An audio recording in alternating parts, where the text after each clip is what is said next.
Buenos días, buenas tardes y buenas noches. Estamos en el Faro de Maná, estamos con un nuevo podcast. Hoy estamos con Antonio Torremocha. Muchísimas gracias, Antonio, por estar aquí. Nada, a tu servicio. Bueno, era una entrevista que tenía muchísimas ganas de hacer, sobre todo por bueno, la curiosidad sobre la historia de nuestra ciudad natal, como es Algeciras, con tanta historia que tiene. Bueno, por presentarte primero, Antonio, miembro de la Academia de Historia de Andalucía, licenciado en Filosofía y Letras por la Universidad de Málaga, doctor en Historia por la UNED, historiador como tal medieval, con enfoque en la Al-Ándalus, en el campo de Gibraltar. Cualquier cosa me puede corregir igualmente, Antonio. Ha sido director del Museo Municipal de Algeciras durante más de 20 años, director de la revista Caetaria, miembro real de la Academia de las Ciencias, Bellas Letras y Nobles Artes de Córdoba y consejero del Instituto de Estudios Campos Gibraltareños, entre otras cosas, con más de 100 publicaciones, ¿no? Bueno, está bien. Después de 50 años, pues más o menos Ha es hecho, normal. ha hecho alguna cosita. ¿Cómo te presentarías tú igualmente, Antonio?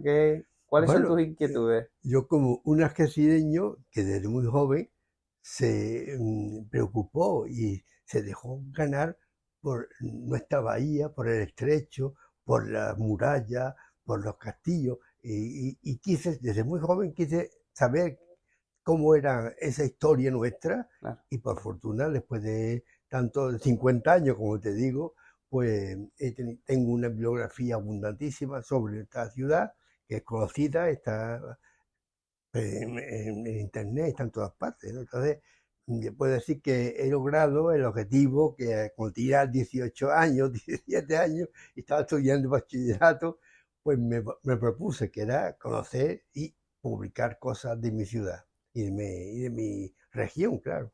Qué bueno, qué bonito. Al final yo creo que hay que tener esa inquietud por conocer, ¿no? Porque al final la historia forma parte de nosotros, ¿no? De nuestra ciudad y demás. Le quiero preguntar qué piensas sobre la necesidad de conocer la historia propiamente, sobre todo de cara a los jóvenes y demás. Sí, por fortuna, en los años 70, en Algeciras pues había muy escasa vida de investigación histórica, citando al difunto cronista oficial que hizo una labor importante, pero se murió. Pero comenzamos una serie de jóvenes, entonces éramos jóvenes, Eh, Luis del Castillo, Mario Caña, Ah, Ángel Sáez, alumno mío, por supuesto, también doctor en historia y ya director de un centro que en Algeciras. sí, Empezamos a reunirnos, y cuando se formó el Instituto de Estudios Gibraltareños y también la UNED, que yo daba claro. clases, y ahí hicimos ya un equipo de gente joven entonces, que comenzamos a descubrir, a investigar y a sacar a la luz la maravilla que era nuestra historia. Es que Algeciras tiene una brillante historia por su situación en pleno Claro, estrecho, donde ha sido paso obligado de cientos de de civilizaciones, ¿verdad? civilizaciones, totalmente. Entonces, a partir del año 80, con la creación del Instituto de Estudios, con el departamento de la UNED que trabajamos en el tema, pues se fue. Y después como director del Museo de Algeciras, que Claro, por hemos supuesto. logrado recuperar las murallas que tú conoces ahí, ¿Verdad? el baño que hay, la noria que está en el parque, la factoría de Salazón que se ha puesto eso lo sacamos cuando yo era director del Sí, sí, sí, museo. sí, sí. Curiosamente, desde que me fui de director del museo, no apareció nada más. No sé si es que no se ha buscado o se ha buscado y se ha tapado. Claro, Bueno, el hecho es que se hizo una labor importante y se creó un equipo de gente joven, hoy día ya menos jóvenes, hoy día, claro. pero tenemos, cuando me reúno con ellos, estos compañeros míos de mi misma edad, que todavía trabajamos en el Instituto de Estudios Campesino, nos dolemos de que la juventud no estamos teniendo una dinastía que nos esté Siguiendo, ¿no? ocupando nuestro lugar, ¿no? Claro, Entonces, por eso es que últimamente sí estamos notando ya cierta investigación de gente joven, qué y es bonito. lo que hace falta. Lo Claro, que queremos es ir potenciando para que nuestro trabajo no se pierda, sino que haya una nueva generación de investigadores de la claro. comarca que continúan la labor, porque labor hay muchísima que hacer todavía, ¿eh? Sí, sí, sí. Estamos hablando de que, bueno, la verdad que me he intentado preparar la entrevista esta última semana y investigando yo también por mi cuenta con esas ganas, te das cuenta de que no acaba la historia de Algeciras, porque si no fue desde los fenicios, ha sido luego los musulmanes, ha sido la invasión vikinga, ha sido, bueno, tantas cosas. Es interesante lo de el asalto vikingo, que, Sí, ¿sabe? Que yo lo digo para que la gente sepa que si los sábados entran en internet o compran el periódico Europa Sur, ajá, ahí saco todo el sábado un artículo dedicado a la historia de Algeciras. Ahora está fabuloso. dedicado a la historia del puerto de Algeciras. Y precisamente hace varias semanas traté en ese artículo el asalto vikingo del año 859. Ahí está. Y que bueno, no todas, los vikingos solamente se preocuparon por asaltar y robar a Lisboa, Sevilla, Y Algeciras. Algeciras. O sea que es un hecho importante de nuestra historia, ¿verdad? Sí, sí, sí. Bueno, yo he hecho ya varios artículos diciendo qué es lo que ocurrió, cómo se hizo y tal. Y yo creo que es un hecho importante que la gente debe conocer también, ¿no? Sí, sí, sí. De hecho es curioso porque en la serie de Vikingos, que ahora se puso tan de moda hace unos años, sale ese momento de cómo invaden los vikingos y al final, bueno, pues son hechos por el enclave, ¿no? Geográfico que tiene Claro. Algeciras, que tiene el campo de Hombre, Gibraltar, que... en mis artículos, los que he escrito sobre la historia del puerto y sobre los vikingos, siempre digo una cosa, que los vikingos que venían eran verdaderos predadores, venían asaltando, venían desde el norte de Inglaterra y desde Escandinavia, Sí, sí, venían costeando y robando allí donde podían, ¿verdad? Y por llegaron a supuesto. Galicia, Lisboa la asaltaron, en Sevilla estuvieron 3 días saqueando la ciudad. Por el Guadalquivir, ¿no? Claro, Entraron subieron por también. el Guadalquivir, estuvieron saqueando 3 días hasta que lograron los musulmanes de Córdoba y de Echando. Sevilla, lograron echarlo. Y después, pues, llegaron al estrecho y las crónicas son muy estrictas, de que aparecieron 60 dracars, 60 bajeles con unos 5.000 guerreros que tomaron a la ciudad desprevenida, la asaltaron, la robaron y todo eso está recogido por las Sí, crónicas, sí, ¿verdad? sí, sí. En el año 59. 859. Entonces, sobre esto tengo yo varios artículos escritos. ¿Crees, Antonio, que Algeciras como tal ha sabido valorar su historia o que hemos dejado un poco que es el progreso borre al final nuestras raíces? Al final tenemos también mucha mezcla de raíces, ¿no? Porque yo me lo pregunto, ¿no? Digo, mis antepasados exactamente de dónde serán. Tengo familia que viene de África, tengo familia del norte. Al final tenemos también aquí esa historia, ¿no? Que... Sí, es que Algeciras tiene 3 etapas, hay 3 Algeciras. Ujú, Yo el otro día leyendo en el periódico vi que San Roque estaba celebrando el 300 y pico aniversario de la fundación. Y yo ya hace tiempo hice un artículo sobre la fundación de las 3 Algeciras. Y es que hay una Algeciras que se llama Iulia y Traducta, le que traduzco. era romana, que se funda en el año 23 antes de Cristo. Cierto. Después hay una Algeciras musulmana, Al Jazeera Hadra, que la funda Musa en el año 712. Y después, cuando, como queda destruida en el siglo XIV, vuelve a renacer la tercera Algeciras Claro. a principios del siglo XVIII. 18. Después de la toma de Gibraltar por los ingleses, Algeciras, sus ruinas vuelven a recuperarse y surge la tercera Algeciras, Claro, ¿verdad? claro. Entonces, no creo que haya muchos pueblos en España que tengan 3 fundaciones No, no, no. distintas. ¿Qué importancia crees, Antonio, que ha tenido Al-Ándalus al ser seguramente la época que más ha durado, ¿no? En nuestra zona, la influencia que han tenido ellos en nosotros, ¿no? Porque tenemos personajes como Almanzor, ¿no? La influencia de Aladra, ¿no? De todas esas raíces musulmanas que también... Yo recomiendo que en los próximos sábados leáis el artículo, porque estoy ahora con la etapa de la Algeciras musulmana. Ujú. Y la semana pasada salió el artículo sobre las Algeciras almorávides, y este sábado va a salir la Algeciras almohade, es decir, Mm, que donde hablo de cómo era y los personajes famosos, claro, sabios, historiadores, que tenemos documentados que nacieron y vivieron en Algeciras en el siglo XI y XII y XIII, ¿verdad? claro, sí, Y sí. eso la gente un poco lo ignora, ¿verdad? Digo, entonces, nuestra ciudad en la época andalusí Ujú. fue un lugar importantísimo.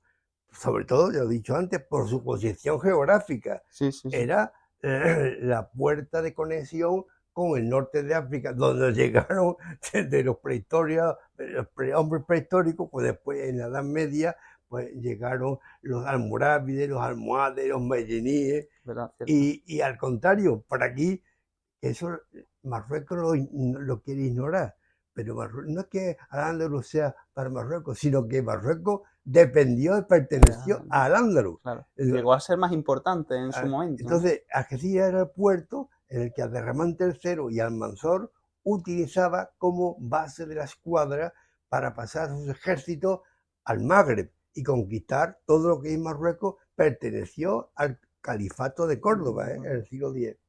Claro. Realmente Córdoba fue de las ciudades más importantes en ese momento, ¿no? A No, no, nivel Córdoba era la gran capital de la de capital, ¿no? Al-Ándalus y además un faro de la cultura, nada más que tiene que ir a Córdoba y ver la Sí, maravilla de edificaciones que se conservan y después la cantidad de sabios, médicos. Ahora estoy en una novela que se llama Arif Ben Said, el médico de las mujeres del harén. Y es que había médicos de gran renombre tanto en el Andaluz como en el norte de África, claro. porque había una conexión importante. Entonces, Córdoba era un gran foco de cultura y de arte. Yo creo que junto con Bagdad, en aquellos Sí, tiempos, sí, sí. eran las dos grandes ciudades del Islam. Tanto así que los reinos cristianos del norte dependían del califato de Córdoba y tenemos, especialmente en la novela que estoy haciendo, me estoy mencionando al rey, al rey Sancho de León, no, perdón, de Pamplona, que tiene que venir a curarse de obesidad a Córdoba, donde estaban los mejores Los mejores médicos médicos, en claro. el siglo X, estamos hablando, ¿eh? Y este hombre viene a Córdoba a curarse de la obesidad porque los médicos cristianos no sabían y viene a Claro. Córdoba, ¿verdad? Esto indica el nivel que había en Al-Ándalus y sobre todo la ciudad clave era Córdoba, la capital del califato, lógicamente. Qué pena que hemos perdido también tanto conocimiento con el tema de destruir las civilizaciones y la cultura una tras otra, ¿no? Como el querer eliminar. Pero bueno, ha sido la historia siempre, ¿no? Realmente. La historia es una sucesión de pueblos y de civilizaciones. Egipto desaparece, Grecia, luego en también. Grecia y Roma, la gran Roma, que fue el imperio más grande del mundo, desaparece, el imperio chino, es decir, Cierto. que esa sucesión. Pero hay una cosa importante, es que cada una de estos imperios, de estas culturas y civilizaciones, iba dejando una impronta Sí. en la siguiente. De tal manera que hoy, por ejemplo, nosotros somos lo que somos debido a fenicios, romanos, griegos, muy importante la impronta musulmana. Nuestra lengua tiene, el castellano tiene 5.000 palabras Es del verdad. árabe, Sí, no sí, es sí. malo, que no lo tiene en Italia ni Inglaterra, ¿no? Por algo es, ¿no? Entonces, hoy día, y nuestra región, el estrecho, tiene una impronta muy importante, porque por aquí han pasado y han salido todas esas civilizaciones, ¿verdad? Claro. Y nos han dejado, pues, bien, los restos arqueológicos, la cultura, libros, bibliografía que hoy estamos recuperando y todo eso forma parte de nuestro acervo cultural actual. Claro. Que, como tú has dicho bien, el problema es que aún queda mucho por descubrir y por Mucho. escribir. Y hace falta gente joven que vaya Interesante. sustituyendo a nosotros que algún día dejaremos de existir. Entonces hace falta una generación nueva que continúe esa labor. Claro. Qué bueno. De todos los momentos, Antonio, que has estudiado de la historia de Algeciras, ¿no? Y de nuestra zona, ¿qué momento crees tú que ha podido ser el más importante? ¿Cuál te hubiera gustado vivir o revivir propiamente? Bueno, a mí me hubiera gustado vivir en la Algeciras medieval, del siglo X al siglo XIV, cuando Alfonso XI conquista la ciudad y unos años más tarde es destruida. Bueno, este periodo fue muy importante Ujú. porque en tiempos del califato de Córdoba, Almanzor nace aquí y se convierte, aunque un personaje nefasto, porque gracias, gracias no, merced a él, Sí. el califato iba a desaparecer porque su gobierno fue tan nefasto, no solo porque mandó quemar la biblioteca, sino Claro. porque trajo a una gran cantidad de soldados bereberes y cristianos que eran los sacalibas, o eran esclavos, y cuando él muere se disgrega el califato, porque su gobierno fue nefasto y porque oscureció a los omeyas. Bien, pero ese periodo, después del siglo XI con las Ujú. invasiones africanas de Almorávides y de Almohades, después en tiempos de los meriníes, es que el puerto de Algeciras era la clave de todas estas invasiones. Y aquí nacieron pues edificios. En el próximo artículo del sábado Sí. aparece la vivienda de época almohade que se ha excavado, y que yo tengo la fotografía y la saco en el periódico. Ajá. Fotografía de vivienda del siglo XII que hemos recuperado cuando yo era director del museo, excavando en varias calles de Algeciras. Qué bueno. Entonces, Algeciras es que al final está edificada sobre historia, ¿no? Historia, los fenicios, claro, los... porque tuvimos la mala suerte de que el año 1380 aproximadamente, perdón, Muhammad, Muhammad V, el sultán de Granada, eh, conquista Algeciras a los cristianos, pero no la puede mantener por diversas circunstancias, Ujú. y lo que hace antes de retirarse es mandar destruir las murallas, que ahí están los restos. Es cierto. Si vaya a ver la muralla que están en la Plaza Infante, verá que una torre están caídas, Sí, sí, sí. porque la destruyeron adrede antes de irse, para que no volviera No a había... recuperarse. Entonces, mm, a partir de ese momento, Algeciras deja de existir. Claro. Pero hasta ese momento, todo el periodo anterior, Algeciras era una de las grandes ciudades de Al-Ándalus y la península ibérica. Por desgracia, como te digo, en 1380 desaparece, y si no hoy día, si hubiera seguido existiendo, hoy día tendríamos catedrales, tendríamos importantes conventos, monasterios, porque Ya. en esta época que surgen todo eso, Algeciras estaba destruida. Qué bueno. Te quería preguntar por esa época del Al-Ándalus, ¿cuál ha podido ser el mayor escándalo o el evento que más haya podido pues transformar la ciudad? A lo mejor ha sido este, ¿no? De la... Bueno, transformarla positivamente, Ujú.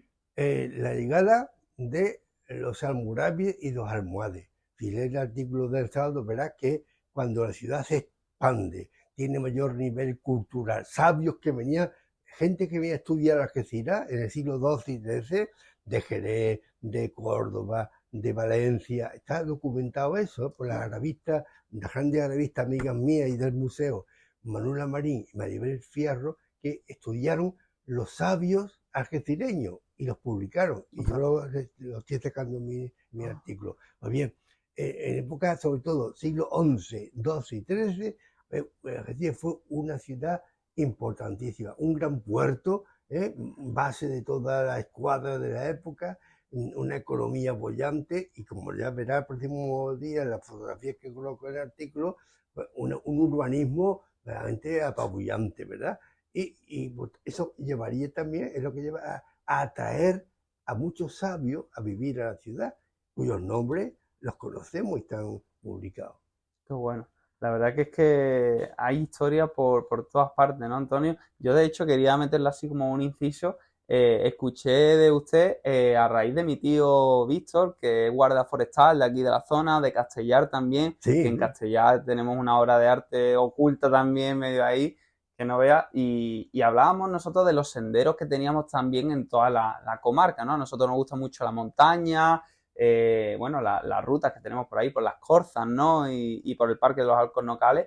Y es que por la cantidad de rutas que había, esto tendría que ser un centro de comercio también, ¿no? Y sí. bueno, al A final, ver, la Edad Media era un foco también de economía y comercio, claro, aparte de la cultura que he dicho de los sabios que venían. Pero claro, Puerto que era en aquel tiempo un puerto importante, en la Edad Media eso era... claro, ¿Por qué? Porque no había autovías ni había trenes, entonces era más, un puerto bien situado con algunas vías de comunicación de la época, eso era fundamental para la economía de la zona. Y Algeciras era así, era el puerto base, el puerto más importante de todo, Bueno, en Cádiz no existía entonces, Cádiz Claro. era un villorrio, ¿no? Y Málaga sí importante, pero más en tiempos de los nazaríes.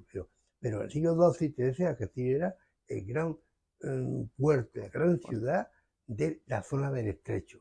Una cosa importante, la gente me está diciendo, porque escribo en mi último artículo, y digo, Algeciras, la ciudad portuaria en el Estrecho de Tarifa. Y, hombre, y es que hay que volver a recuperar ese término. El estrecho de Tarifa. Algeciras en la Edad Media, en la fuente aparece como, o Algeciras, o la zona, ¿no? Esto aparece como el Estrecho de Tarifa. El Estrecho de Gibraltar no empieza a aparecer en la documentación hasta el año 1713, cuando fue firmado el Tratado de Utrecht y los ingleses se apoderan de Gibraltar. Y el supremacismo político, militar y cultural anglosajón ha hecho que en aquel momento apareciera, si tú ves mapas del siglo XVIII, aparece Estrecho de Gibraltar, Bahía de Gibraltar. No, el estrecho siempre ha sido de la Edad Media estrecho de Tarifa, porque la parte más estrecha es de Tarifa, Marruecos. Que son 14 kilómetros, ¿no? Claro, mientras que Gibraltar estaba a un lado. Entonces, yo estoy recuperando en mi artículo que se vuelva a denominar nuestro estrecho de Tarifa, como lo aparece en documentación del siglo X, siglo XI, siglo XII, siglo XIII, siglo XIV, porque hasta que no llegan los ingleses en 1704, con su supremacismo característico, no empieza a desaparecer lo de estrecho de Tarifa, que es como debía llamarte. Claro, claro. Pero bueno, la verdad que es que tenemos además ciudades, ¿no? Porque en Tarifa estaba Bailo Claudia allí también en Bolonia, ¿no? Y bueno, te quería preguntar por Cádiz, que la has mencionado. Cádiz entonces en esos momentos de época medieval no era tan relevante como Algeciras, empieza a ser... No, Cádiz era un castillo. Porque Cádiz además es una de las ciudades más antiguas de Europa, claro, ¿no? Cádiz es importante en época fenicio, púnica, cartaginesa, romana, claro. Pero a partir de las medias, Cádiz no es más que un castillito, está con muy poca documentación, no se conserva, mientras que Algeciras era el gran puerto del estrecho de comunicación con el norte de África, a donde iban y venían el comercio. Es algo que la gente no yo estoy sacando, recuperando la cantidad de peregrinos. Sabéis que los musulmanes tienen, sobre todo la gente mejor económicamente situada, tienen la obligación de hacer una peregrinación en la vida a la Meca. Sí. Es obligado. Sí. Porque los pobres no, pero la gente mediana pues tiene que... Entonces Algeciras era el puerto de embarque de toda la Andaluz. Venían a Algeciras para embarcar con destino a Alejandría y para llegar a la Meca. Y los que no iban, porque eran más humildes, más pobres, desembarcaban en Ceuta e iban a pie por toda la costa. Algunos tardaban 20 años y se quedaban por el camino, ¿verdad? Claro. Pero Algeciras era el puerto de embarque fundamental para todos los peregrinos musulmanes de Al-Ándalus. Claro. Qué bueno.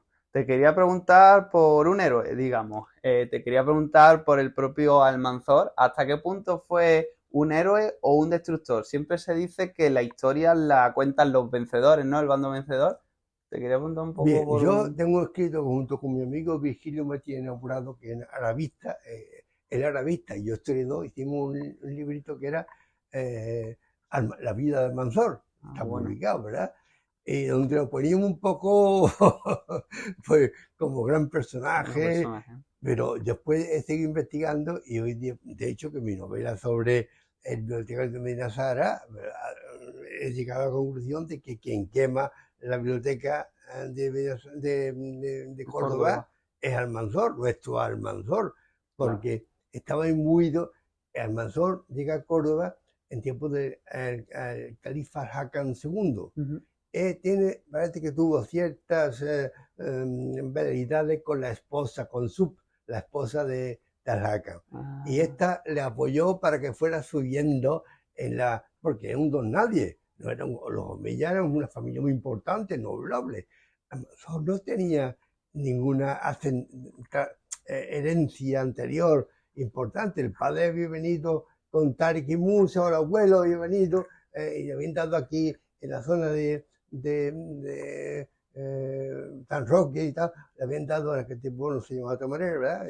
En Guadiaro, Torre Guadiaro, parece que ahí claro. tenía una propiedad del padre.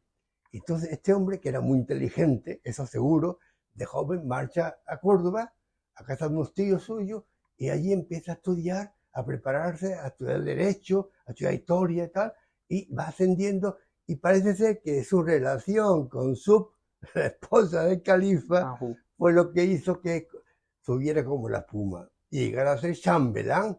El personaje de Almanzor hoy día se sabe que no es tan brillante como nos cuenta la fuente árabe, ¿no? Claro. Ni tan malvado como nos cuenta la fuente cristiana.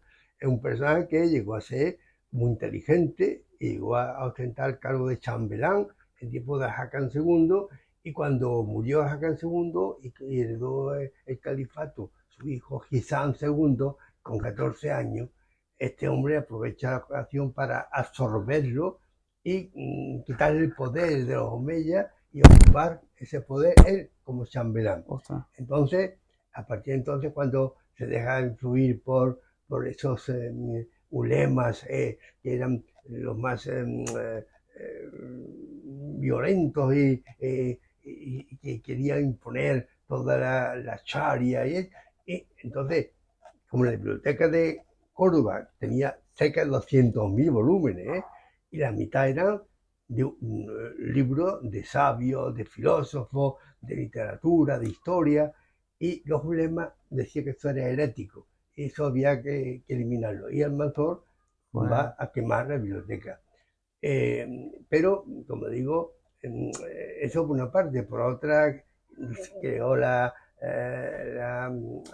ciudad de Medina, de Medina Elvira, la ciudad que era de Nazaira, perdón, y tiene también cosas positivas, pero, como te he dicho antes, cometió un error gravísimo, y es que su ejército, el ejército andalusí, sí. formado por árabes y andaluces, él lo va a dejar un poco al margen, porque él quería alguien más, gente más fiel a su persona, Claro. y va a traer guerreros bereberes y esclavos del norte, y eso va a descuartizar, va a disgregar el califato a su muerte, y hasta que desaparece en el año 1030. Aparecen los reinos de Taifa, 26 reinos independientes, Claro. pero todo Almanzor fue un gran culpable de que el califato desapareciera. Jolín. Te das cuenta al final de que estábamos a nivel de Alejandría, ¿no? Propiamente, que lo comentábamos antes, de cultura y de información en esa época, ¿no? Aquí. No, en el siglo X había dos grandes ciudades en el mundo, no, tres, una cristiana y dos árabo-musulmanas. La cristiana era Constantinopla, que era la capital del imperio griego de Oriente. Claro. Entonces, y en el mundo islámico estaba Bagdad, en el actual Irak, ¿no? Sí, Bagdad, sí. que era, hoy día no ha desaparecido, pero Otra pena también. era como Córdoba. Ahí estaba, por ejemplo, en mi novela última voy a hablar de la Casa de la Sabiduría de Bagdad, con hospitales. Claro. En el siglo X, varios Jolín. hospitales y médicos famosos.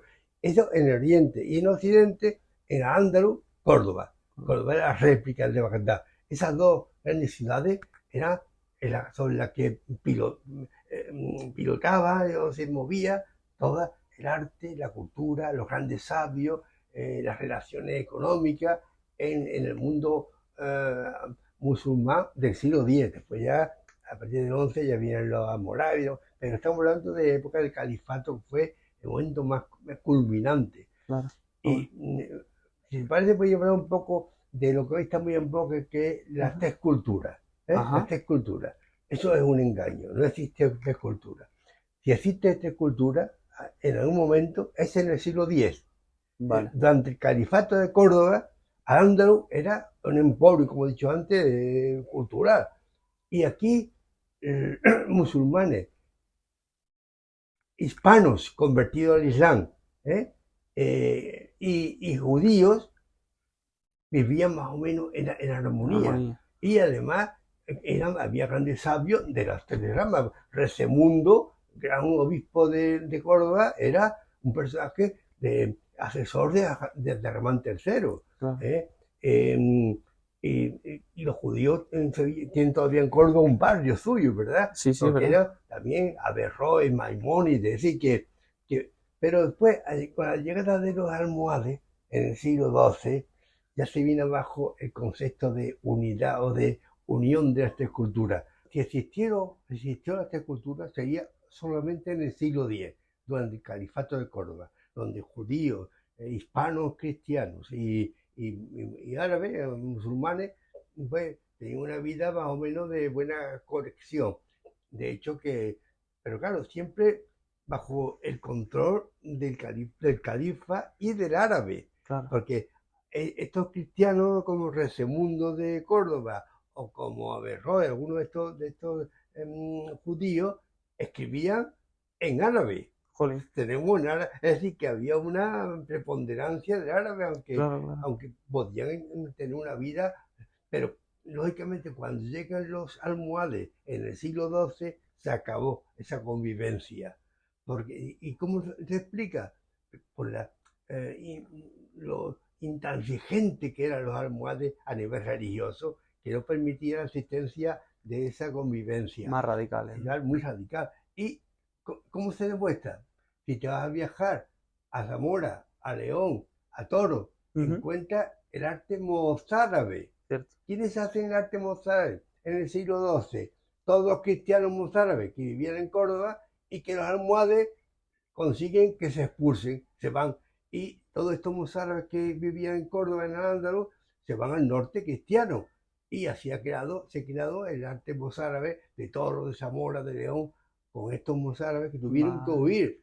Luego, esa convivencia, esa permisividad desaparece con el califato de Córdoba. Claro. Una pregunta curiosa, Antonio, teniendo en cuenta toda esta mezcla de civilizaciones, ¿de dónde creerías que somos la mayoría de personas de esta zona y demás? Al final yo creo que una mezcla tan variada. Bueno, la verdad es que hay profesores y antropólogos que están trabajando en el tema. Yo no soy especialista en eso, pero lo que voy leyendo, lo que está claro es que los genes árabes o musulmanes son escasos. Claro. Escasos, porque la mayor parte de la población, los árabes y bereberes que vienen, era un 7%, un 10%. Claro. La población que había aquí era la hispano-romana y visigoda, que era el 90%, que se convirtieron muchos de ellos al Islam, pero sus genes eran de la herencia hispano-visigoda. De esta manera, y después, con la guerra de reconquista, se expulsan muchos musulmanes, muchos de ellos de herencia hispana, ¿verdad? Y viene la repoblación del norte, repoblación de gallegos, asturianos, catalanes. Nuestra sangre ya está muy, muy alterada, y aunque esto fuera ándalo, la verdad es que nuestra genes tiene una gran importancia. Yo no digo, no soy especialista, pero lo he leído en algún antropólogo que dice que la mayor parte de los genes nuestros de nuestra zona pues, son de los hispanos romanos, los visigodos, o de la repoblación cristiana del siglo XII, XIII, XIV y XV. Claro, qué bueno. Te quería preguntar de tus investigaciones, Antonio, ¿has descubierto alguna vez algo que haya sido demasiado polémico como para publicar en tus novelas o bueno, que no se pueda tampoco realmente hablar mucho? Bueno, ahí, lo he leído en el Facebook, un señor que no conozco, pero me ha escrito una cosa, dice que no está de acuerdo con que Algeciras se fundara en el siglo XII por Musa y tal. Si la primera ciudad que se funda es Medina Sahara, en el año 936. Pues bien, no, pero es que yo no me invento eso. Esto está recogido de los arabistas que han traducido las crónicas árabes. Y hay uno de ellos, que es el que yo menciono, un gran arabista español, que dice claramente, como la crónica refiere, que Musa ben Nusair viene con su ejército en la primavera del año 712 y lo primero que hace es desembarcar en Algeciras. Bueno, todavía no es Algeciras, desembarcar en la bahía, lo que hace es fundar una mezquita. Y dice él, este acto implica que es el acto fundacional de la nueva Totalmente. ciudad de Al Jazeera Al-Hadra. Es decir, y lo he dicho yo antes, que hay tres Algeciras. La romana, Giulietta Adusta, del año, que se funda en el año 27 antes de Cristo, por los romanos, y desaparece con el paso de los siglos. Después la segunda Algeciras, la musulmana Al Jazeera Al-Hadra, que la funda Musa en el 712, y cuando se destruye nos vuelve a aparecer la tercera Algeciras en el año, a principios del siglo XVIII, con la repoblación de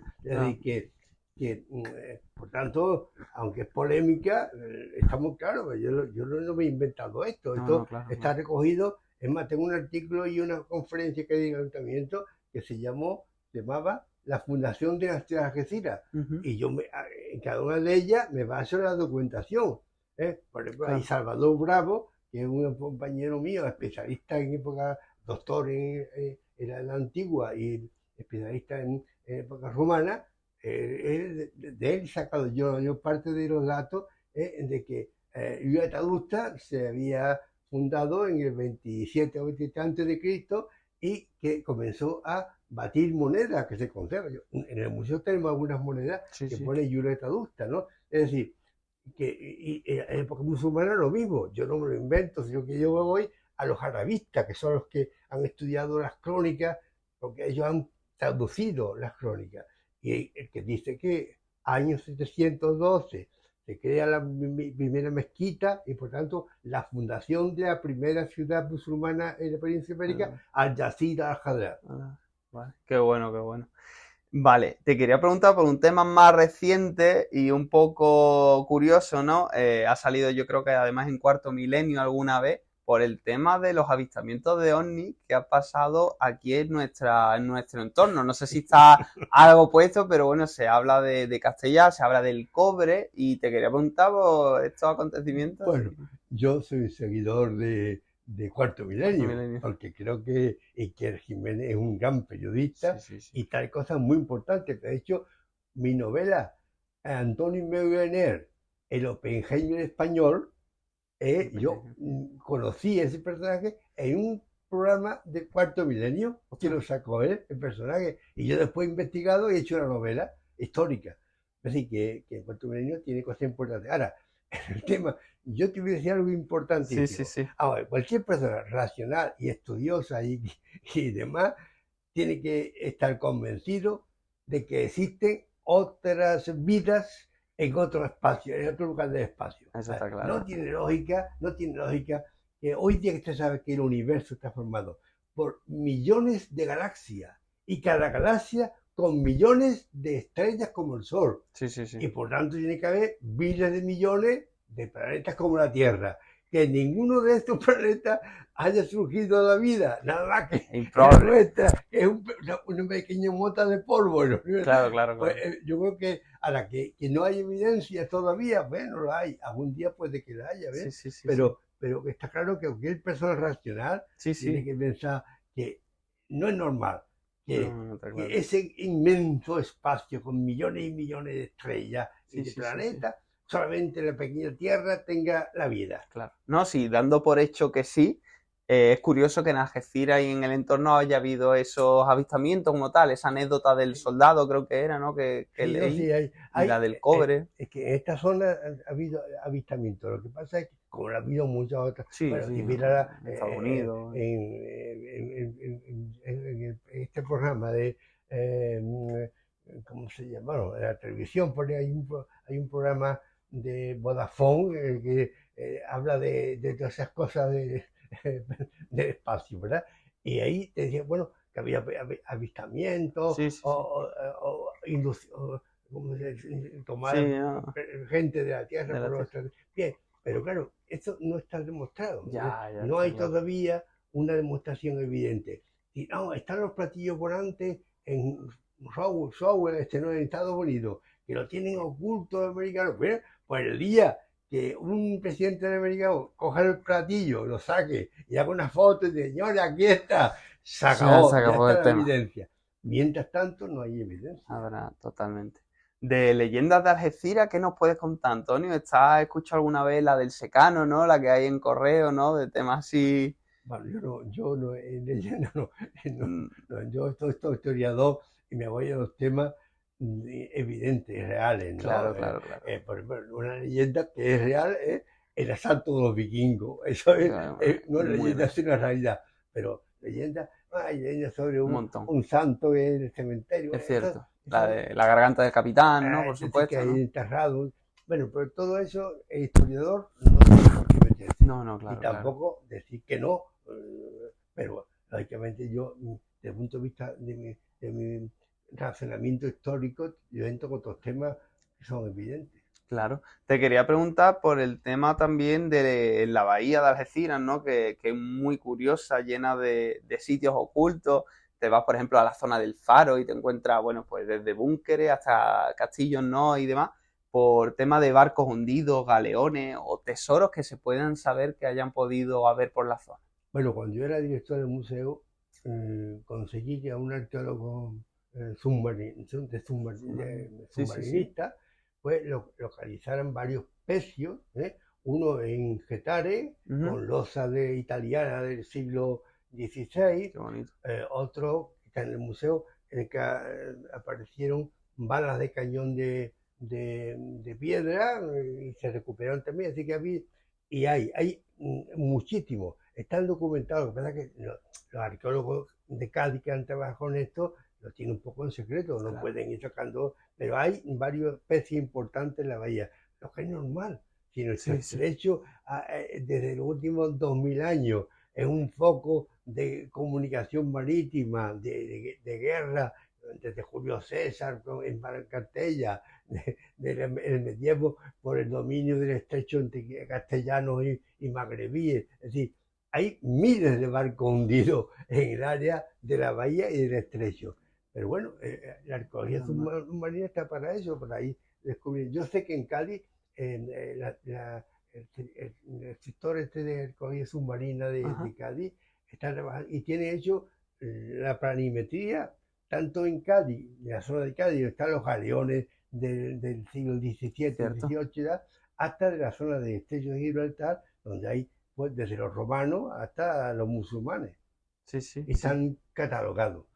Pero claro, algunos, pues, algún día intervendrán, se excavarán, ¿no? Pero bueno, Lo hay que tú, tanto. sí, sí, lo que tú has dicho al principio, queda tanto aún por descubrir y demás que a saber que puede salir de esas profundidades, de Claro, ese claro. estrecho y demás. Después, sobre toda la estructura de fortificaciones que hay Un desde montón, época romana hasta la actualidad, con los búnkeres, que es las cierto. últimas fortificaciones construidas en el año en 1940, Bueno, ¿no?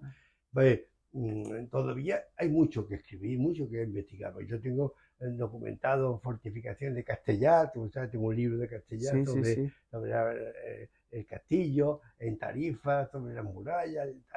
Hay mucho, pero hay muchos datos que no están bien documentados. Y hace falta nuevos investigadores que se dediquen a la red de fortificaciones del estrecho a lo largo, sobre todo la Edad Media, que hay muchísimas, pero no están bien catalogadas.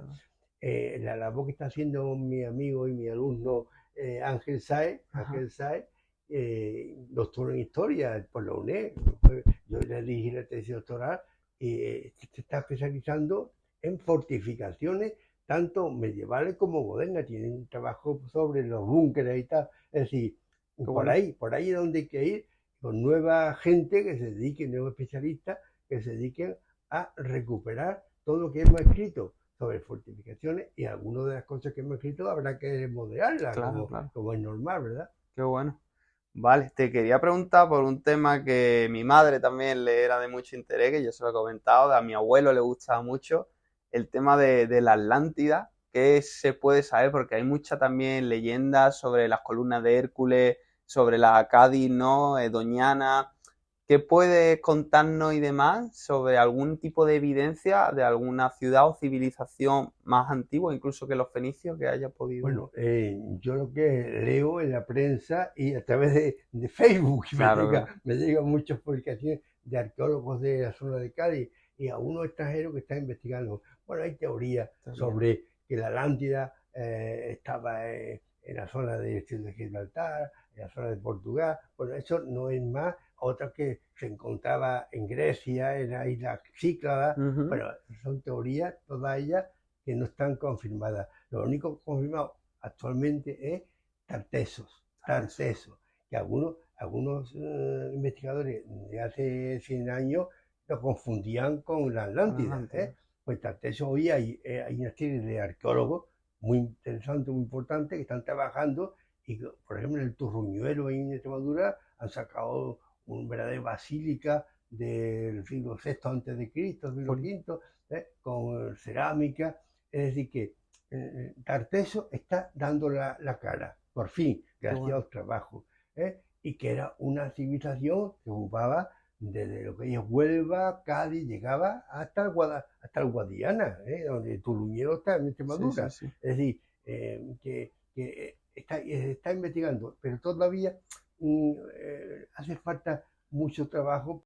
Vale, Antonio. Y bueno, hemos tenido también aquí grandes ciudades como Cartella, Bailo Claudia, Ladra, que hemos mencionado, también desde los griegos, ¿no? Que venía mencionando Platón, ¿no? Las grandes columnas de Hércules, que era para ellos en esa época también, bueno, esa unión Sí, África-Europa, ¿no? es que los antiguos griegos, los primeros griegos y los fenicios incluso, cuando llegan a esta zona, pues, descubren el estrecho y descubren dos grandes moles. Claro, si tú vienes desde el Mediterráneo a tus barcos, ves la mole de Gibraltar y a otro lado la mole del Jebel Musa, los dos montes que Claro. separan el estrecho, ¿verdad? Entonces ellos interpretaron con esa legendaria visión que tiene los griegos, ¿no? Con la mitología griega, ¿no?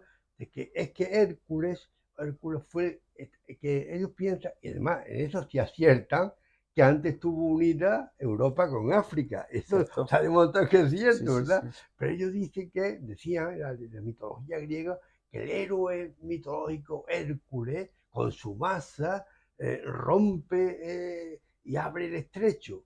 Y se crean las dos moles, y los griegos le llamaron las dos columnas de Hércules, porque fue el que abrió el estrecho de Gibraltar. Y como testimonio dejó ahí esas dos columnas, esas dos moles, que son Gibraltar y Ejemplo Musa. ¿Sí? Es una mitología, pero que está basada en un hecho real, porque es cierto que hace millones de años el estrecho no existía, estaba unida Europa con África, y movimientos geológicos profundos pues llegaron a separarlo. Y los griegos lo que hacen es hacer una mitología de ese hecho. Qué bueno. Es curioso, ¿no? Como la cantidad de historia que tenemos aquí, ¿no? Te quería preguntar, ¿por qué crees el tema de Gibraltar y demás? ¿Por qué crees que es un punto tan importante, más allá de su punto geográfico, por el que se ha estado realmente batallando toda la historia, ¿no? Gibraltar no se ha batallado nunca.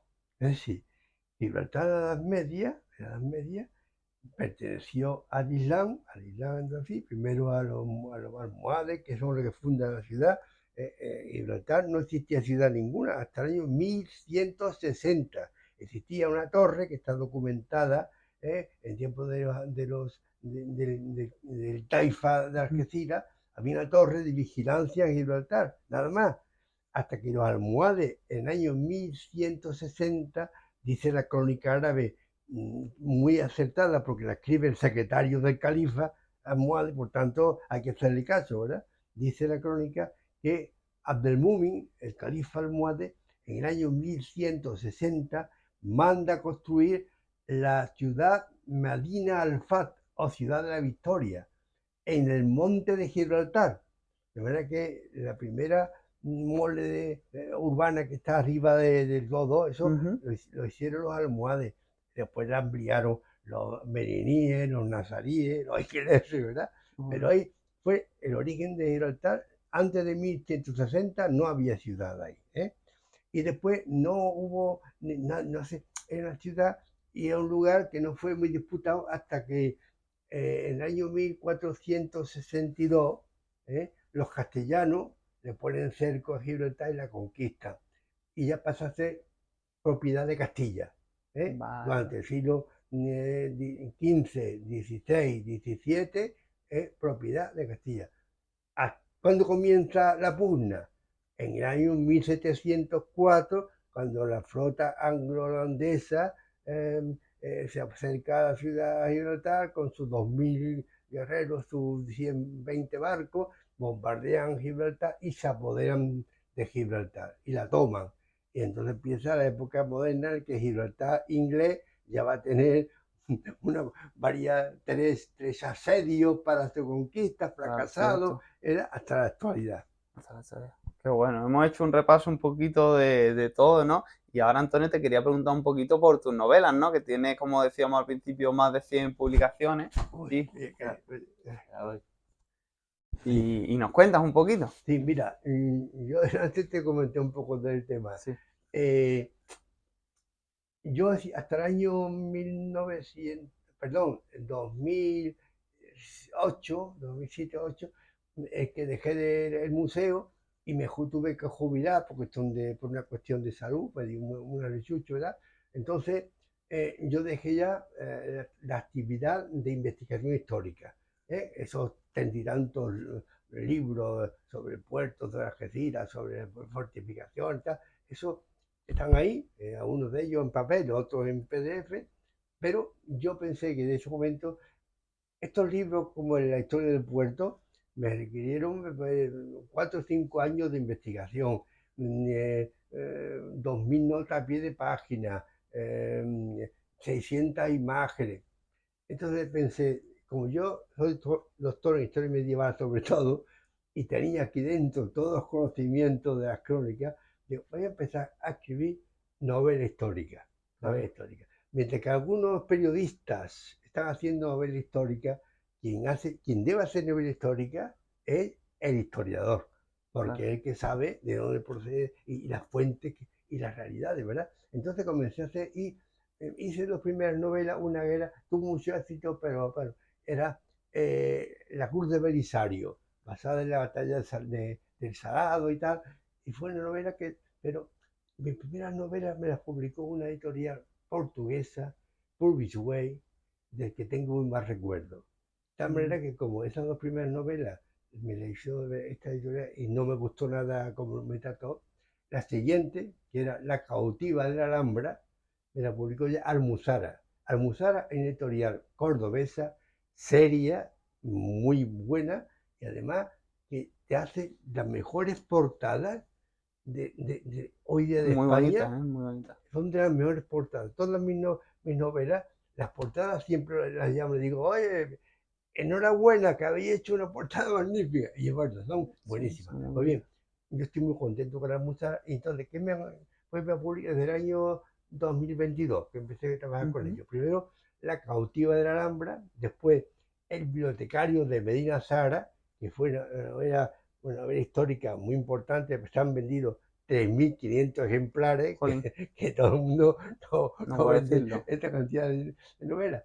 Y después otra novela que es Antonio Meroner, el Oppenheimer español, el que yo vi El que has en comentado, Cuarto Milenio, qué bueno. y que era un algecireño que inventó una bomba, como la bomba atómica, Ostras, y que ha pasado desapercibido en la historia. Entonces, yo hice esa novela investigando y tal, la publiqué y tiene mucho éxito porque es un personaje como Oppenheimer, Oppenheimer. pero algecireño y desconocido, porque además es que inventó una bomba parecida a una bomba atómica, y cuando él la probó en los Montes de Toledo en 1912, arrasó Ostras, toda la montaña, desaparecieron los árboles, los animales, todo. Y la Guardia Civil, que hizo un informe, dice, las piedras se han convertido en arena, decía la Guardia Civil. Y él cuando vio, estamos hablando de 1912, 12. 2 años antes de Mucho. empezar la Primera Guerra Mundial. Claro, claro. Cuando él vio el destrozo que hacía con su bomba, esa noche quema los documentos, la fórmula, y la hace desaparecer, temiendo que si un país cogía la bomba Eso. esa, imagínate, hubiera sido Alemania, Inglaterra, Italia. Total, que esa novela ha sido muy importante porque es un argentino. Curiosamente nadie quiere darle importancia, nuestros políticos no se han preocupado. Se preocupan por poner en la calle al dueño de un restaurante, y Antonio Meloner, algecireño importantísimo en la historia, ha pasado desapercibido. Después, me publicaron con la tercera novela, que fue Héroe Traidor. Todas mis novelas tienen algo importante. Son todas históricas de verdad. Los hechos y los personajes que aparecen en mis novelas, en un 90 y tanto% son reales. Qué bueno. No me invento la historia. Este Héroe Traidor es Pedro Navarro, un navarro de un valle, del valle de Roncal, allí perdido en los Pirineos, que era pastor de ovejas, lachas, y llegó a ser capitán general de las tropas españolas en tiempos de Fernando Católico. Jolín. ¿Y por qué? Dice que escribe el título es El héroe traidor, porque con el gran capitán en Italia conquistó Nápoles y conquistó el norte de África, Trípoli, Milán. toda esta que dice la historia que la ha conquistado el cardenal Cisneros, Ajá. la conquistó Pedro Navarro. ¿Qué Hostia. ocurre? Que este hombre cae preso de los franceses en la batalla, en una de las batallas más grandes, cae preso de los franceses. Y el rey francés, como era tan importante en general español, lo encierra en un castillo. Claro. Y el rey de España, siendo católico, que generalmente a los nobles los recuperaba, pagaba el rescate. Como este hombre había sido un pastor, ¿no? Lo deja olvidado en el castillo de Loche, en Francia, y no lo recupera, no lo salva.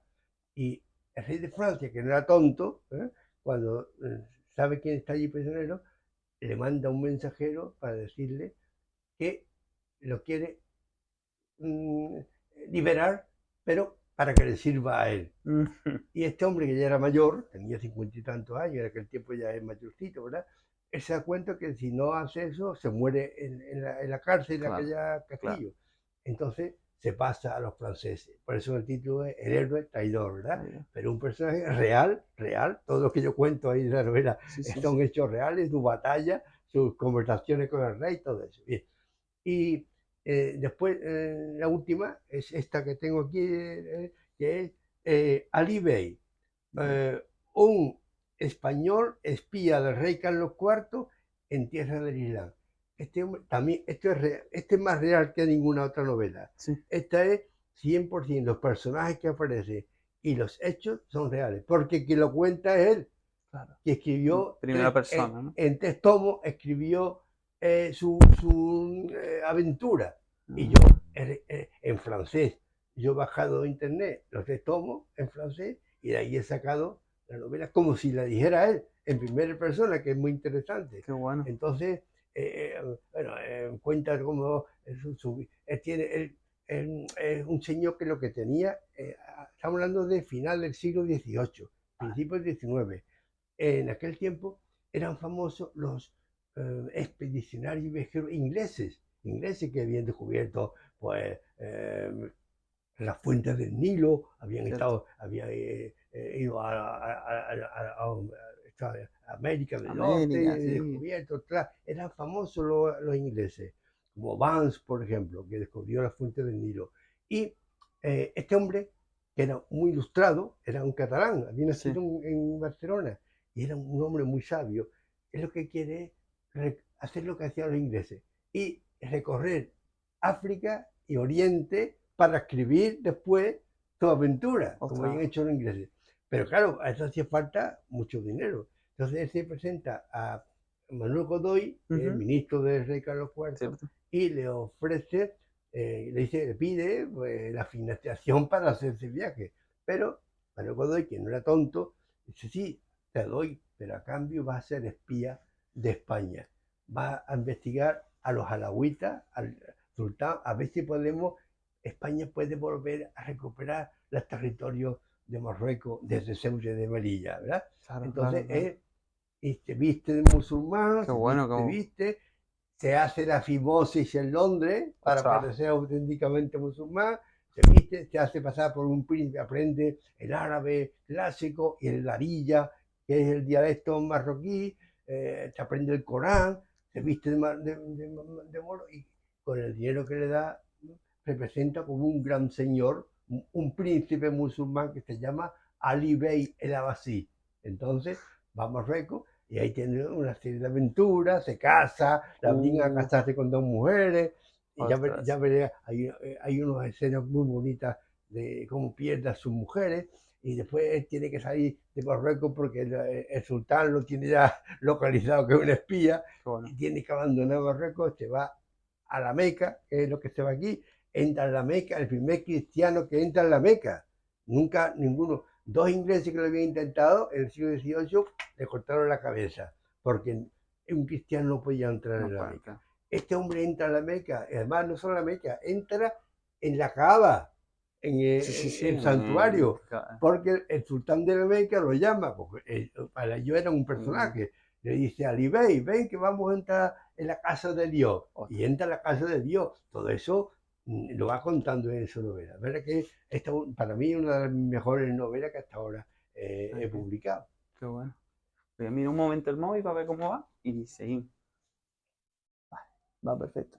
Te iba a preguntar por, bueno, te pregunto si quieres, por el personaje que más te haya gustado y demás, que hayas estudiado y eso. Bueno, el personaje que Espera, espera, te lo pregunto de nuevo, ¿vale? Que estábamos fuera de casa.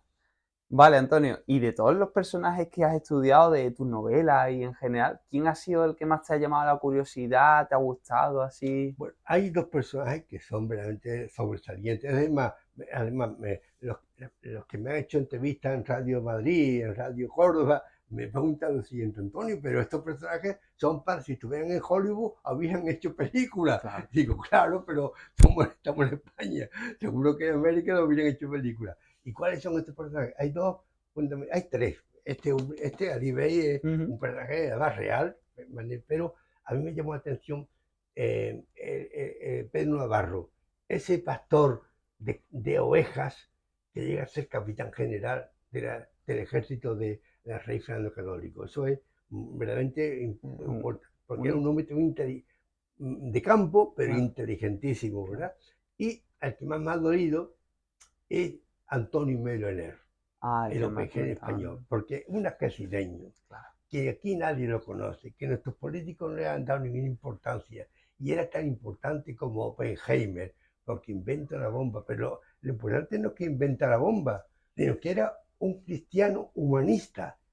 Y cuando ve los resultados, la destruye. Es decir, ese acto de humanidad es para tenerlo en cuenta. Entonces, ese personaje para mí es muy importante. Y es más, sé que un amigo mío que ha estado visitando el, la Escuela de Infantería de Toledo, donde estudió Mironer. Resulta que el actual comandante que está encargado de enseñar el Alcázar de Toledo a los visitantes, a todos les menciona a Antonio Mironer. Y lo digo, Ostras, oye, pues este tío le dice que hay un libro escrito y que es estupendo, que habla de un militar que se formó aquí. Esto me da mucha alegría, ¿verdad? qué Bien, curioso. entonces, pero es una pena que aquí no se le dé importancia. De verdad que, bueno, eh, pero como te he dicho, ya esto, la siguiente novela está ya en Almuzara para después del verano. Qué bueno, pues nos vamos a apuntar. La siguiente se titula Ruiz González de Clavijo, El Barco Polo Español, Ostras, 1403. He enviado en una embajada por el rey Enrique III de Castilla sí. a Samarcanda, a Afganistán, que está a 6.000 kilómetros. Y este hombre, con su va de embajador, viaja, primero en barco y después a caballo, Sí. hasta llegar a Samarcanda, que está allí perdido en el quinto. Y, pero resulta que cuando vuelve, está 3 años en el viaje. Cuando vuelve, hace como este, escribe su viaje. Ah, qué Y guay, también qué yo chulo, he hecho lo mismo que con este. Y en tu primera persona he escrito la novela que saldrá para Navidad, creo yo. qué guay. Te quería preguntar, Antonio, hay tanta historia en nuestra zona y demás, ¿cómo podemos acercarse a los jóvenes para que se interesen, ¿no? Porque a lo mejor están en otra, bueno, en otros objetivos y demás, o piensan que la historia es aburrida. Y también veo en la gente joven de mi edad un rechazo a veces a Algeciras como ciudad, ¿no? como que la gente se quiere ir. Bueno, yo soy el primero que he estado viviendo fuera, he estado viviendo en Málaga, en Valencia, y cada vez me gusta más Algeciras por la historia que tiene, por el panorama naturaleza, por todo lo que engloba, ¿no? Entonces, Lo que voy a decirte es muy comprometido, sí, pero yo como algecireño de pro, nací en la Villa Vieja hace ya 75 años y he vivido siempre en Algeciras, menos los 3 años de estudio fuera de ajá. la carrera, he vivido en Algeciras. El problema que tiene Algeciras es que hay pocos algecireños de origen. Claro, Es decir, te va a 2 generaciones atrás, la mayor parte no. no son algecireños. Mis Y padres no después, son, de hecho, ninguno. y eso, Es verdad. mientras que la línea, y tengo que hablar Sí, en sí, favor de la línea, es todo lo contrario. Es una ciudad que la mayor parte de la gente son de varias generaciones linenses y se matan por su ciudad. claro. Eso te lo puedo asegurar. Sí, sí, sí, Tengo sí. un amigo. Y aquí, en cambio, pasa muy desapercibida la ciudad y la historia y tal. Parece que no hay Es interés por verdad, ello, ¿verdad? totalmente, sí, sí, sí, sí. Entonces, ¿quién podría solucionar esto? Los colegios, Los los colegios, por colegios, supuesto. los colegios, los centros de enseñanza secundaria, La la UNED. educación. ¿eh? Sí, sí, sí, Eso hoy completamente. además que está haciéndolo el Instituto de Estudios Campestres al que yo Sí, pertenezco. sí, sí, Y sí. estamos consiguiendo que jóvenes de tu edad y tal estén ya interesándose por... Pero si esto, por ejemplo, a mí no me ha llamado nunca a ningún instituto para que una charla. Ya. Eso no tiene... Que no Bueno, tiene ningún no sentido. cobro, no cobro. Pero bueno, no tiene No, sentido. no, yo no ¿Sabes? había escuchado hablar de usted y es la pena que a mí me dio. Digo, Claro, jolín, yo tengo que conocer a si, esta persona. si cualquier instituto me Sí, llama sí, sí. Antonio, venga a dar una charla sobre Algeciras musulmana, sobre el estrecho, allí estoy yo, Claro, ¿entiendes? claro. Pues nadie me llama nunca. Ya. Claro, ese es el problema. Los niños, los jóvenes, no están No, recibiendo esos conocimientos y ese interés que tenemos algunos por mantener y que ellos deberían heredarnos. Y totalmente. no hay. Gran culpa, como digo, también puede ser que los maestros, la mayor parte, tampoco sean de De aquí, aquí, vengan claro. de fuera y no se preocupen, pero deberían preocuparse por las personas como Mario Caña, como Salvador Bravo, como Antonio Torremocha, que estamos escribiendo de nuestra historia, nos llamarán de vez en cuando Sí, sí, a sí, los, sí, sí, a sí. los colegios y a los chavales de bachillerato, sobre todo que tienen 14, 18, 20 años, pues nosotros le explicáramos, incluso Sí, con sí. fotografía, Claro, claro. poniendo, porque tenemos un material fotográfico magnífico, de Chulísimo, ¿no? plano y tal. Bueno, pues podríamos dar charlas y además nos vamos a cobrar, al ver, nos gustaría hacerlo. Claro, claro. Entonces, ese es un problema también que tiene Algeciras. En la línea, viendo un ejemplo, me entristece, pero tengo que decirlo. Aquí presentamos esta magnífica novela Ujú. y había 30 personas. Al día siguiente, en la línea, 75 personas. Más del doble. ¿Y por qué? Porque en la línea hay otro espíritu distinto Ya. al nuestro. Entonces, ¿cómo rompemos eso? Pues el Instituto de Estudio Campeonato está consiguiendo bastante, pero claro, hace falta que haya más colaboración, sobre todo los centros de enseñanza. Ahí está la clave de que la gente joven se vaya interesando por nuestra historia. Y además, seguro tú, con lo que te he dicho, tú has visto que hay interés de muchos Sí, aspectos. ¿Entiendes? muchísimo. Entonces, cualquier joven de 18 años comienza a oír estas cosas y se animarían, Sí, sí, sí, sí. ¿entiendes? Pero claro, si nadie le ha hablado de eso, No lo conozco. pues ese es el problema. Claro. Bueno, Antonio, la verdad que tenemos que investigar más, eso está claro, tenemos que divulgarlo, ojalá llegue mucha gente en la entrevista. Y bueno, te quiero hacer unas preguntitas cortas por terminar, ¿vale? Luego comentamos también dónde te pueden encontrar y demás.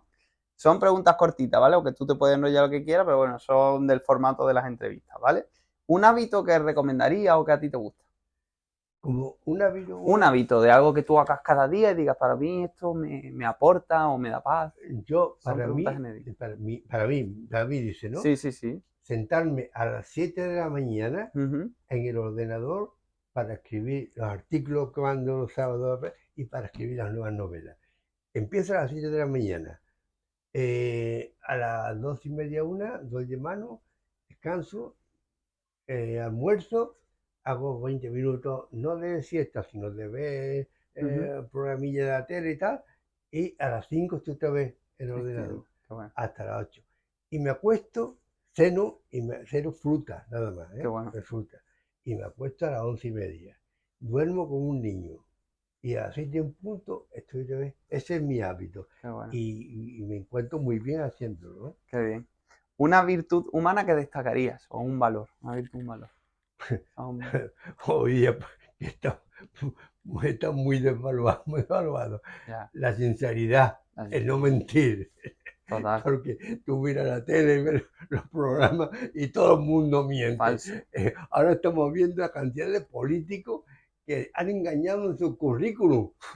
Vamos a ver, a mí se me ocurriría llegar, yo soy doctor en historia, pero si no, se me caería cada vergüenza decir, soy doctor en filosofía griega. Que No, podría ser, pero eso no es mentira. ya, Pues ya. la gente miente con una Sí, sí, gran, sí. porque no tiene consecuencias. Recuerdo que hace no mucho en Inglaterra, no, en Alemania, un ministro había copiado la tesis doctoral. Y dimitió, es verdad, cierto, Al día siguiente estaba dimitido. cierto. Mm, Claro, es que eso no ocurre aquí. otra filosofía. Vale, un libro o película que destacaría o que recomendaría. Un libro, el que a mí me hizo ser novelista, Sí, hace ya 40 años, cuando salió, Sinué el egipcio, de Mika Waltari. Hay una película que no vale nada vale. comparada con el libro. Dice, ya está descatalogado, Ajá. pero posiblemente en librería de viejos de esto se puede conseguir. Ah, la buscaré. Es una novela magnífica. La escribió Mika Waltari. Este es un hombre que no era historiador, Ah, pero estuvo 10 años estudiando la vida de Egipto. Y por tanto, cuando escribió esa novela, maravillosa. A mí me abrió los ojos para yo escribir novela histórica. Una de las mejores novelas históricas que yo he leído, de Mika Waltari, Sinué, el egipcio. La recomiendo, que aunque está, digo, hace ya 40 años que la leí, pero se puede buscar, yo creo, a través de internet, en librerías de estos de antiguos, de viejos, puede aparecer. guay, guay, guay. Lo buscaremos. Vale, un referente que hayas tenido, Antonio. Como referente. Una persona que haya sido para ti referente, una inspiración, por ejemplo. Primero, dos personas. Primero, el cronista oficial de Algeciras del año 50, 60 y 70, Cristóbal Delgado, un hombre que no era historiador, tenía bachillerato, era Bueno, funcionario, e hizo una labor importantísima a su tiempo para mantener la historia de la ciudad. Escribió varios libros, hombre, no era como los de ahora, pero que no era historiador. Pero a muchos, como a mí, nos apoyó cuando teníamos 16 años, qué bueno. nos daba libros, nos metía en la biblioteca, era director de la biblioteca, y nos daba libros. Antonio, mira, aquí hay don Antonio, porque yo con 15 años, y decía, don Antonio, claro, yo ahí don Hombre, Cristóbal, ¿no? claro, claro. Pero era un hombre exquisito, educado, y sobre todo que a mí me ayudó muchísimo a despertar lo que ahora soy. Qué bueno. Otra persona que a mí me sirvió mucho fue catedrático de Historia Medieval de la Universidad de Sevilla. No recuerdo el nombre ahora mismo. Fue el que me apoyó bastante en mis inicios, ¿verdad? Pero había otras personas que ahora mismo no me recuerdo, pero Bueno, si bueno, empezaba a pensar, hay un 4 o 5 montón. personas importantes en la Universidad Claro, de UNED, por ejemplo, donde me han apoyado mucho. Había 5 o 6 personas. claro. Pero la primera, porque tenía 14 o 15 años, que a mí no se me ha perdido de la mente, es don Cristóbal Delgado Gómez, cronista oficial de Algeciras en los años 60 y 70. Qué bueno. Vale, un propósito que tenga usted en su vida y haya tenido, o lo que haya querido también transmitir. Mi propósito era, una vez que me jubilé, ser novelista histórico. Y lo estoy consiguiendo, Sí, porque sí, sí. tengo ya 7 publicadas y la que está En próxima, marcha. próxima a salir, ¿verdad? Qué bueno. ¿Y un mensaje que le dirías a la audiencia, a la gente? Bueno, que de lo que yo hoy acabo de decir, mm, acojan lo más positivo, ¿no? Y sobre todo el afán por conocer, por saber Para y tener. por aprender de nuestra tierra, Sí, sí, porque sí. Algeciras tiene todavía mucho que dar y hay que descubrirlo. Claro, ya Totalmente. lo puedo descubrir, pero ahora gente joven que lo Tiene que descubre. hacerlo. Por tanto, ese afán yo creo que lo tienen que recuperar. Totalmente. Hay un concepto además, ¿no? Que es que la historia, si no se sabe y no se entiende, se repite, ¿no? Siempre se ha comentado algo, Sí, algo no así, sé, ¿no? Hay no, que... la historia se ha repetido siempre. Ya, sí, sí, Si sí. mira la historia de Egipto, la guerra, verás que lo mismo que Roma, que Grecia, que Sí, el sí, sí. Islam, que la actual guerra que existe. Sí, la historia siempre se ha repetido, lógicamente. Pero claro, no se puede cambiar. Eso bien pensante, no, hay que buscar la paz, la paz. Eso es imposible. Nunca en la historia de la humanidad la paz ha sido un objetivo. No, no, no. Ha aparecido porque no hay más remedio. Por ejemplo, si termina la Segunda Guerra Mundial con 50 millones de muertos, lógicamente que tiene que haber un periodo de paz para recuperar a la sociedad. Está claro. Pero que la paz no es un objetivo permanente. No, ni mucho menos.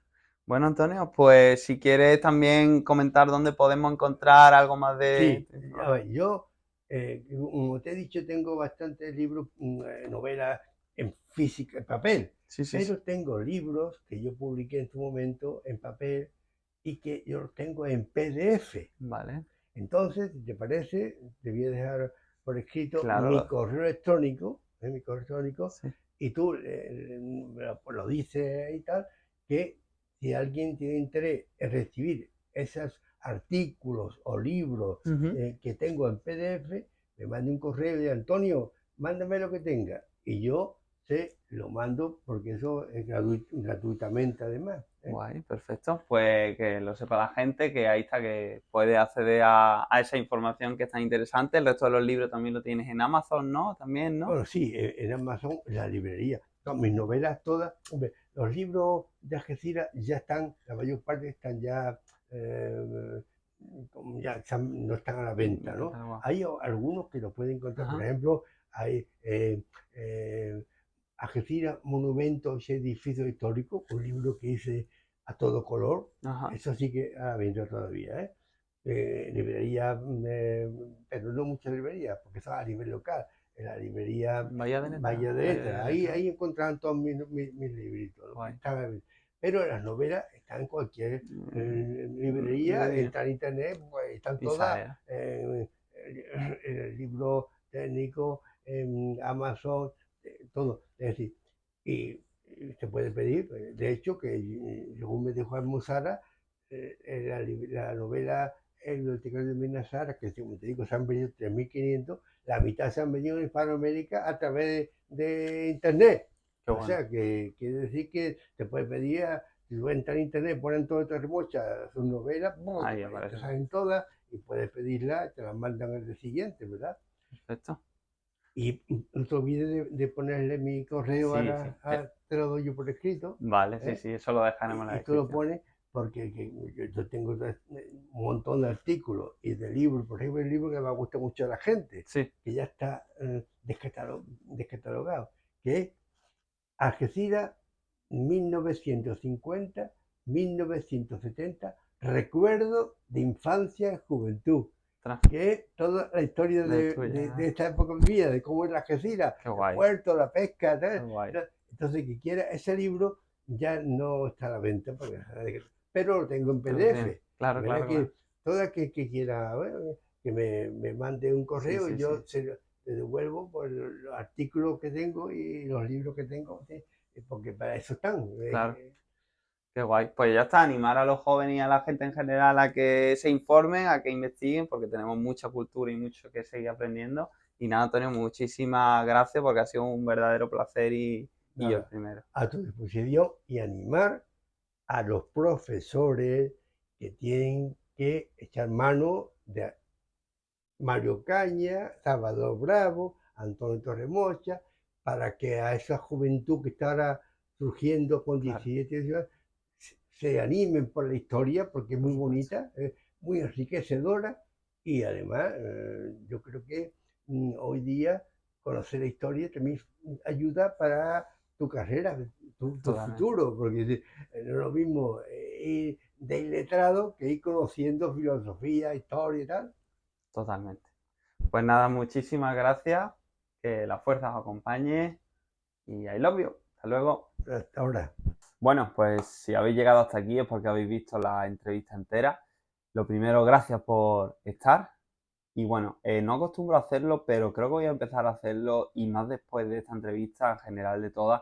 Me gustaría empezar a hacer una reflexión después de las entrevistas porque realmente, bueno, yo la hago para mí, ¿no? Al final, el podcast este empezó no por llegar a mucha gente, no por un objetivo a gran escala, ni económico, ni mucho menos, ni nada de eso, sino por las ganas mías de aprender, de seguir compartiendo, de encontrar personas como en este caso ha sido Antonio, personas que no conocía un mes antes realmente y las he conocido a través y gracias a las entrevistas, lo cual me permite también, pues ya digo, conocer personas que me parecen impresionantes, ¿no? Lo que nos pueden llegar a compartir, lo que han investigado, sus experiencias.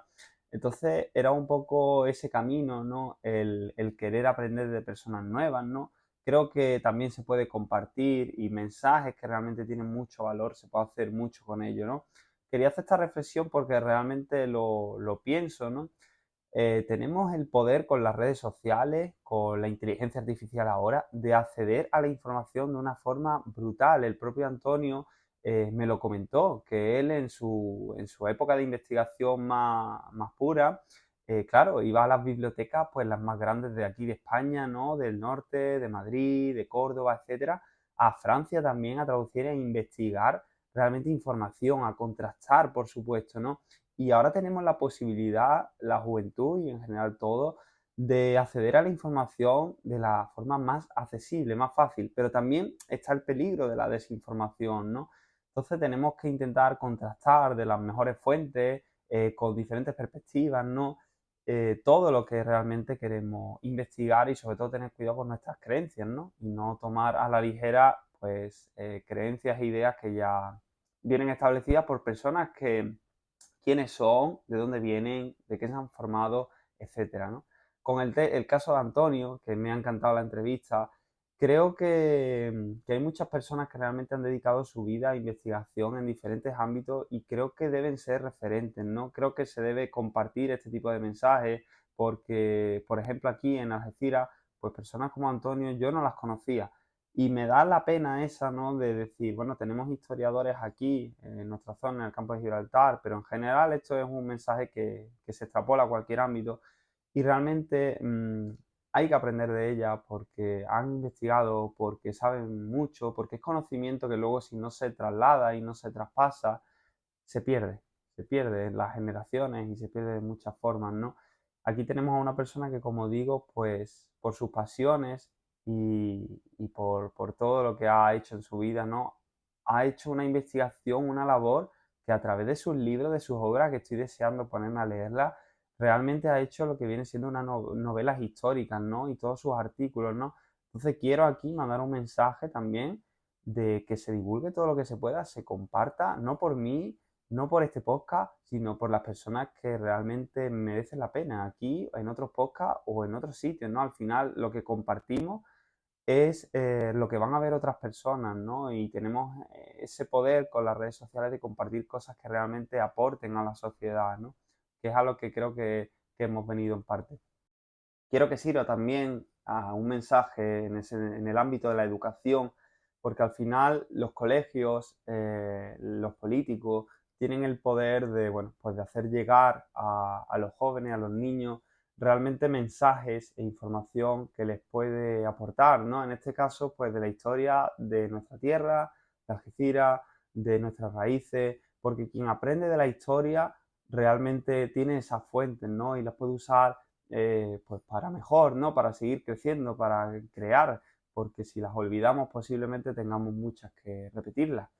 Entonces, bueno, quien conoce la historia conoce la cultura y conoce pues muchas cosas, ¿no? Y aprende de ella, ¿no? Y el conocimiento es poder, si no la ignorancia siempre es la que toma, bueno, rienda, ¿no? No, con el miedo, ¿no? Pues bueno.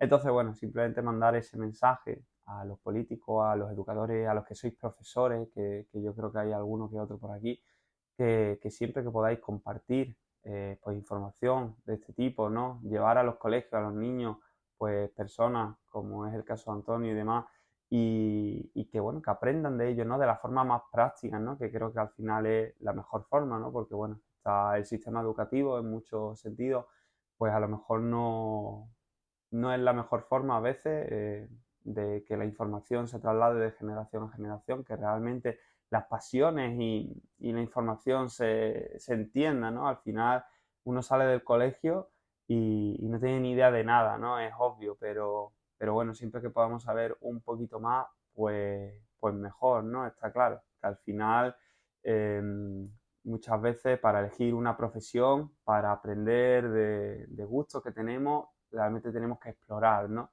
Y es por ello que pues, intentamos traer aquí personas para curiosear, para explorar, para conocer y para abrir la mente. Así que gracias por estar en este podcast. Como siempre, intentaremos hacer una reflexión cada episodio y bueno, si lo podéis compartir y darle apoyo, pues se agradece mucho para poder seguir trayendo a personas muy guay. Y si siempre queréis compartir y recomendar a alguien para hacer alguna entrevista, pues aquí estamos a disposición para hacerla. Que tengáis un buen día. Gracias.